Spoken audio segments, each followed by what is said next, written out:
Bienvenue. Vous écoutez Dans la Turne d'à côté, un podcast proposé par l'INSA Lyon.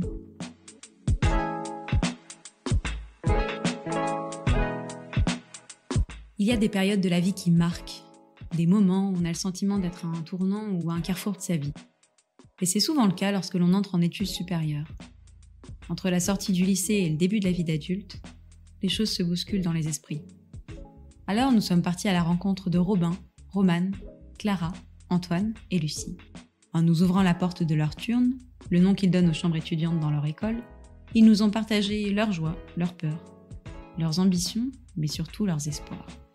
Bonne écoute!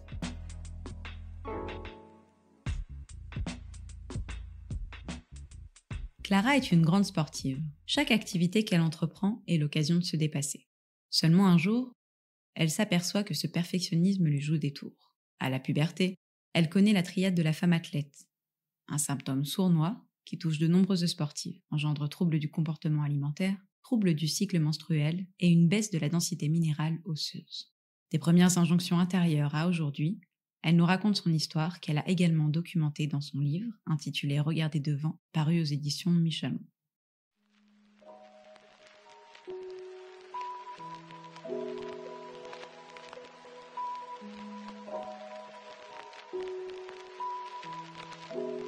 Ça libère des hormones un peu de stress et d'euphorie dans le corps et du coup pendant une certaine période on se sent surpuissant, on a l'impression de tout contrôler et après quand ça se transforme en désespoir du corps en fait qui veut absolument la nourriture, bah là ça fait l'effet inverse, c'est horrible. Même si sur le papier tout allait bien, je faisais des super perfs, j'avais des très bons résultats scolaires, etc. Je commençais le tout début à semer un peu les graines de ma future dépression parce que quand j'ai changé de la natation pour l'athlétisme au cours de mes années de lycée, j'ai commencé à perdre du poids pour essayer de ressembler le plus possible à toutes les filles de l'athlé. J'avais l'impression qu'elles étaient toutes super minces juste parce qu'elles couraient. Et moi, c'était mon objectif d'atteindre un physique comme ça. J'avais vraiment l'impression que ça allait m'aider à me sentir bien dans mon corps, bien par rapport aux autres aussi, parce que j'ai toujours été assez sensible au regard des autres et j'avais toujours peur de pas être assez bien. Et du coup, que ça allait me donner plus confiance en moi et que j'allais me sentir plus à la hauteur, quoi. Et puis qu'en plus, j'allais courir plus vite. Ça a marché au début, j'ai vraiment amélioré mes chronomètres. Et sauf qu'au bout d'un moment, en fait, mes journées, j'attendais toujours les repas et en même temps, ça me procurait beaucoup d'angoisse parce que je me disais, il faut que je mange le moins possible et en même temps, j'attendais vraiment que ça parce que j'étais affamée. Et du coup, peu à peu, je m'éloignais un peu des autres.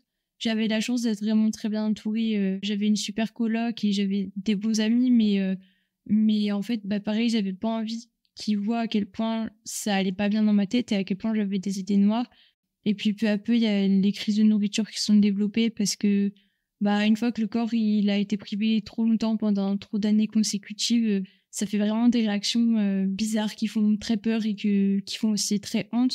Que je pouvais plus m'arrêter de manger et après du coup j'allais tout vomir et c'est vraiment entré dans un cercle vicieux horrible où je pensais qu'à ça, c'était tout ce qui m'obsédait. J'avais plus envie de sortir avec des amis, j'avais plus aucun loisir à côté.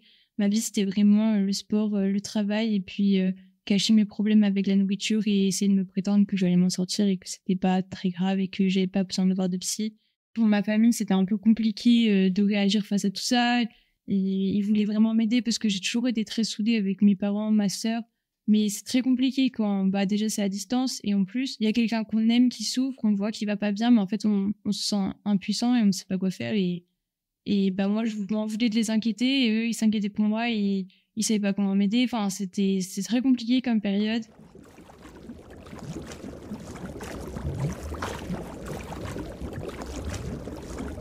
Au tout début, quand j'étais en fin de mon année de troisième, début seconde, c'était juste faire un régime. J'avais un physique assez normal pour une nageuse. Je crois que c'était un entraîneur une fois, oui c'est ça, c'était pendant un stage, on m'avait fait une remarque que j'avais pris 1 ou 2 kilos et ça a été la bascule. J'avais gardé vraiment un regard de petite fille sur mon corps juste en me disant Enfin, je grandis et voilà. Enfin, et là, je me disais, mais je grandis et je grossis. Enfin, je sais pas, ça a tout changé. Je commençais à me dire, mais oui, j'ai pris un peu des formes, etc. Du coup, juste, je voulais faire un régime. Et bah, enfin, c'était manifesté en enlevant juste les desserts, quoi. Enfin, plus de pâtisserie. Au début, c'était juste ça. Et puis après, de plus en plus, c'était réduire un peu les féculents. Et puis après, je suis passée végétarienne. Quand c'était le Covid, j'avais décrété que je voulais plus de viande. Mon excuse, c'était qu'à la cantine, la viande n'était pas bonne. C'était une excuse totalement vraie. Je n'ai pas, la viande de la cantine n'était pas très bonne.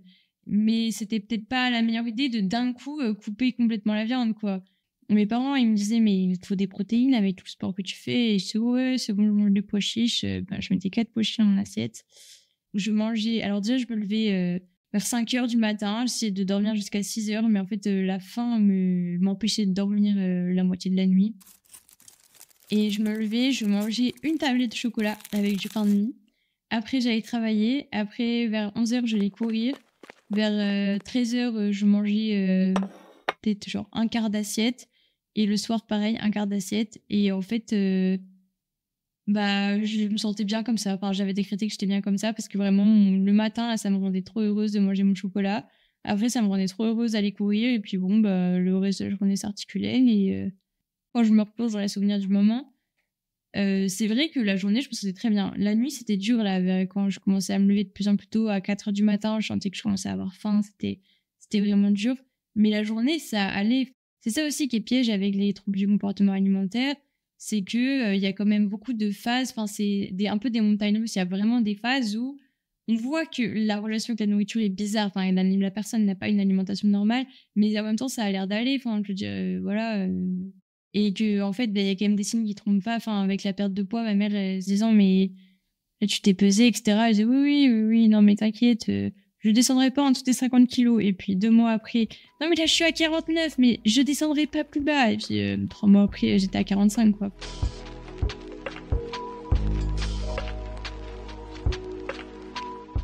Et au début, c'est difficile de vomir quand ça fait mal. Et en fait, le problème aussi, c'est que une fois qu'on a un peu chopé une technique, enfin, je pense que chacune a ses techniques. Mais après, ça, c'est très naturel. Il n'y a plus de soucis, ça rentre, ça sort. C'est quand le cerveau il a compris qu'il y avait cette alternative-là, c'est très très dur de retourner à ah bah oui, je mange un repas normal et je le garde et voilà. Parce qu'il y a toujours cette tentation de ah mais là j'ai encore envie de me faire plaisir et de manger du sucre.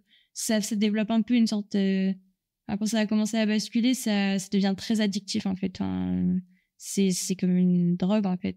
C'est un peu un contrôle animal qui prend le dessus et on mange et bah, après on fait ah ça fait quand même beaucoup et du coup il y a l'avalanche de culpabilité qui arrive et après bah du coup on se dit bah plus jamais ça c'est bon demain c'est fini et puis le lendemain bah ça arrive de nouveau et on se dit bah j'ai toujours pas réussi à l'empêcher petit à petit on détruit notre estime de nous-mêmes parce qu'on se dit bah en fait je m'étais dit j'allais arrêter et j'arrive pas et quand ça se prolonge bah on finit par vraiment se sentir impuissant quoi. Je pouvais pas aller faire un pique-nique en me disant je vais pas avoir des toilettes à côté pour aller me vider. Enfin, au fur et à mesure en fait je planifiais mes crises et ça c'était horrible parce que quand on sent que le cerveau il a enclenché le mode alors je planifie ma crise, on se dit non fais pas ça et en même temps bah on sait qu'on va le faire quand même et c'est vraiment bizarre, c'est vraiment deux comme s'il y avait une partie de la tête qui restait rationnelle en disant mais là je fais n'importe quoi, c'est n'importe quoi, ça va pas du tout. Et l'autre partie, il se dit, ouais, mais je fais quand même ma connerie, c'est pas grave. Je pense que quand j'étais en 3e, j'avais mes règles et tout, là, j'étais vers les 55. Après, à une seconde, j'étais plutôt vers les 52. Je crois que je suis descendue vers les 50. Et puis après, j'ai rencontré mon copain en première. Du coup, j'ai un peu repris, j'étais 53. Même repris les 54. J'ai eu mes règles une fois. Et là, c'était horrible. De nouveau, je me disais, ah, mais là, je peux plus me voir sur les photos, il faut que je reperde. Je sais pas, je trouvais que j'avais trop grosses fesses et trop gros, enfin, que mes joues, quand je souriais, ça faisait un truc moche. Du coup, je me disais, non, je peux pas. Enfin, je peux pas. C'est juste, c'est pas possible, sinon je vais être trop mal. Même si il y avait une partie de ma tête qui était consciente que j'étais la seule à pas, enfin, que ça allait choquer personne que je sois comme ça, quoi. Enfin, c'était, je veux dire, mes parents, quand j'avais perdu de poids, ils m'avaient dit, si on peut exprimer un avis, on te trouvait très belle avant. Après, tu fais ce que tu veux de ton corps, mais et du coup, j'ai gardé cette phobie de me dire je veux plus jamais ressembler à ça. j'étais consciente après que je devenais dans un référentiel mince, maigre, mais j'avais envie qu'on me considère comme mince, maigre. Et j'avais le recul de me dire, bah là, je suis mince, maigre. Mince, ouais, on va dire très, très mince. J'étais peut-être pas maigre parce que j'étais quand même musclée. Enfin, c'est toujours difficile de le définir parce que le problème avec l'anorexie, c'est qu'il y a des référentiels aussi tellement squelettiques que, bon, qu'est-ce qu'être maigre, je sais pas. Mais en tout cas, j'avais déjà calculé mon IMC, j'étais vraiment très, très bas.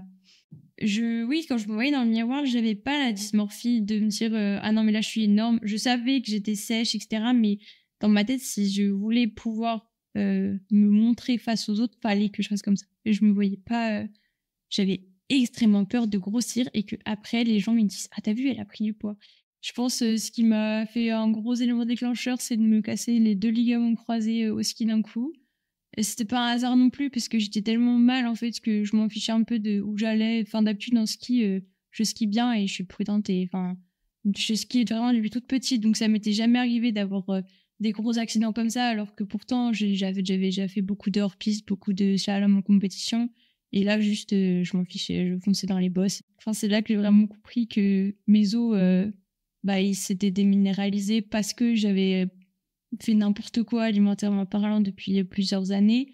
Ça faisait au moins 4 ans que j'avais pas mes règles et au moins 5 ans avec du recul, je me disais, c'est vrai que là, j'ai commencé à enchaîner les régimes et je me disais, mais là, si je continue comme ça, dans tous les cas, quand je vais de nouveau pouvoir courir, je vais me casser un autre os. Donc, au bout d'un moment, il va vraiment falloir réussir à changer et changer ma relation avec la nourriture et ma relation avec mon corps et avec moi-même globalement. Et j'avais déjà commencé avec un psychologue depuis quelques mois, en fait depuis 1 an, et puis j'avais changé au bout de quelques mois parce que ça matchait pas. Et ça, je pense que c'est hyper important de trouver quelqu'un avec qui il y a un truc quoi. Et au final, moi, celui qui m'a convenu, c'est quelqu'un qui m'a un peu rentré dedans, qui au premier rendez-vous m'a dit ah mais vous êtes en dépression, le sport c'est votre antidépresseur, et qui m'avait vraiment, comme mise au défi de continuer à venir le voir en me disant ça va être super dur, il y en a plein, elle préfère arrêter. Et je sais pas, moi ça m'avait réveillée en me disant si c'est ça me battre, je vais me battre. De toute façon, ça fait des années que je me dis que ça va se résoudre. Au final, ça se résout pas et je vois bien que toute seule ça fonctionne pas. J'ai travaillé sur moi en fait grâce en partie à mon psychologue et aussi à mon kiné. Il m'a énormément aidé. J'allais 2 fois par semaine là-bas et c'était trop bien de tous se soutenir ensemble.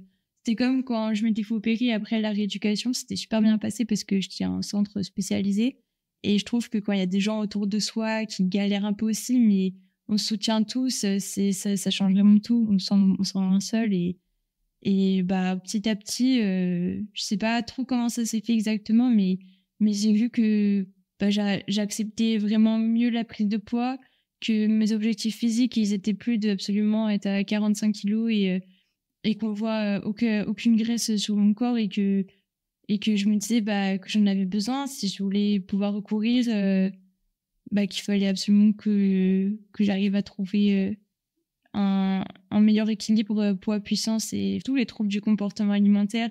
Dans le sport, il y en a des tonnes de filles qui sont touchées. Enfin, moi, dès que je commençais à en parler, le nombre de filles qui m'ont dit « Ah oui, moi aussi, tu l'as trouvé où ton psy ?» etc. C'est fou, bon, vraiment. C'est énorme.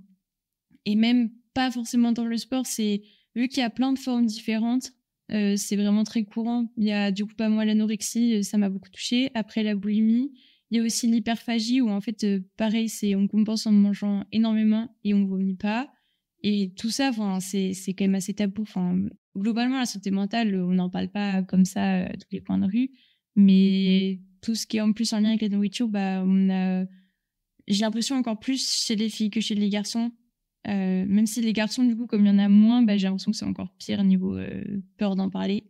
Finalement, tout le monde se regarde en se disant « Ah, j'aimerais bien avoir le corps qu'elle a, j'aimerais bien avoir la maîtrise sur ces repas qu'elle a, j'aimerais bien... » Et que finalement, la fille qu'on admire, ça se trouve, ça va pas du tout. Donc voilà, je pense que le dialogue est important et qu'il faut pas hésiter à demander aux gens comment ils vont et puis à soi-même dire là, ça va pas. Voilà, qu'au final, c'est comme ça qu'on avance et qu'on s'entraide.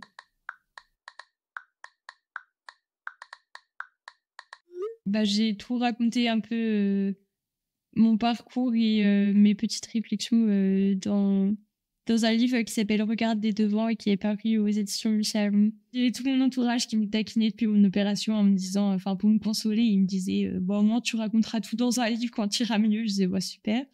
Et du coup j'ai fait ça et je conseille à tous d'écrire parce que c'est très thérapeutique. Ça libère. J'étais là sur la plage avec mon attel de main et je tapais sur mon téléphone et 10 jours après j'avais ce qui ressemblait un peu à un récit et au final ça s'est vraiment fait. Du coup j'ai pu partager mon expérience et c'est vraiment juste un témoignage simple, etc. Et c'est rien d'extraordinaire, mais c'est dans l'idée de partager et de se soutenir mutuellement dans les petites galères de la vie.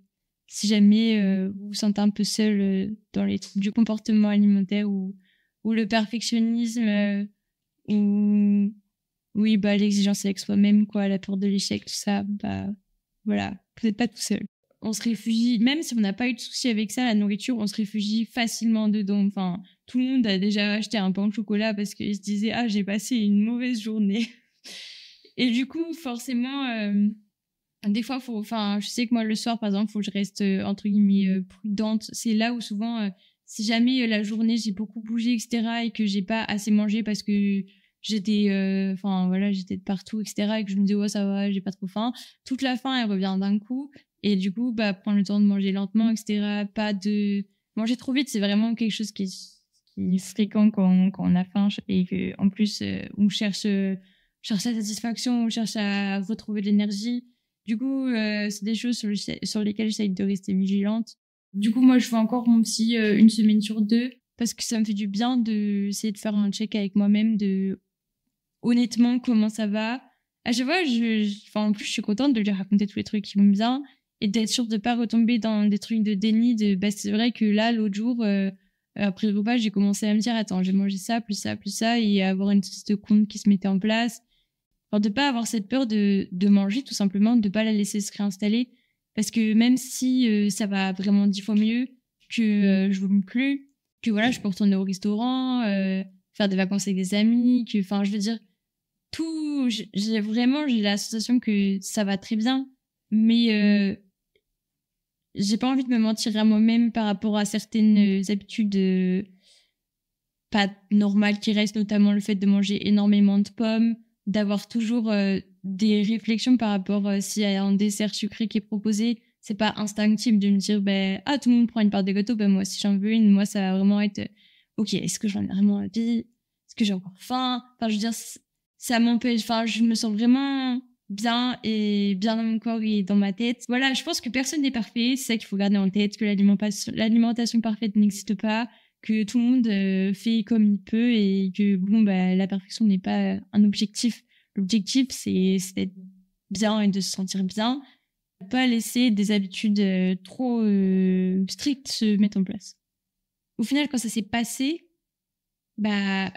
les gens, j'avais l'impression qu'ils étaient beaucoup plus à l'aise avec moi parce que du coup, j'étais pas un peu la malade de service ou quoi. Et je me rappelle une fois où j'avais accompagné ma mère au marché. Et c'était un producteur que je connais depuis petite et ça faisait du coup un bout de temps, il m'avait pas vue. Il m'avait fait « Clara, tu as pris du poids !» Et moi, je savais pas où me mettre. J'avais failli juste répondre « Ouais, avant j'étais malade et là j'essaye d'aller mieux. » Et en fait, ma mère, du coup, elle m'avait regardée, elle avait fait « Oui, elle est très belle, ma fille, hein, !» comme ça. Et mon papa, il me regardait, il se disait « Oh là là là là, j'espère qu'elle va pas flancher. » Et puis au final, ma mère, après, m'avait dit « Mais j'espère que ça t'a pas fait de peine parce que c'était un cri du cœur, il était tellement inquiet pour toi. Et là, te voir de nouveau bien, quoi, ça lui a fait trop plaisir. » Et je disais « Je comprends. » Enfin, juste, il avait pas le recul de se dire que c'était peut-être pas la meilleure chose à me dire.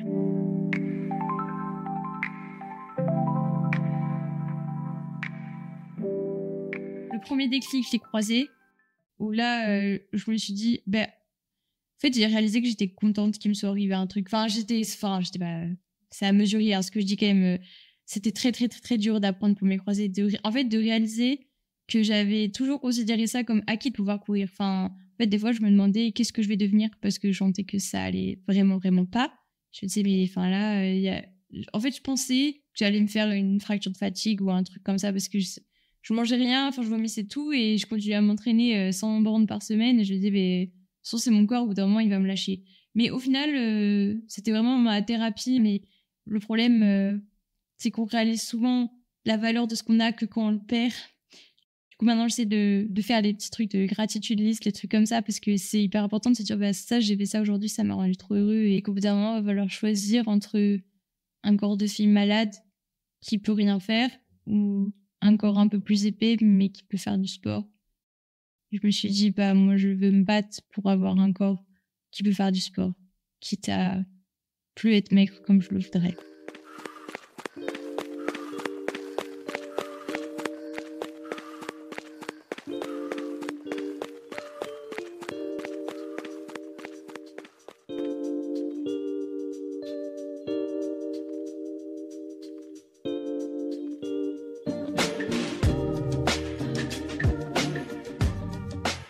Merci pour votre écoute.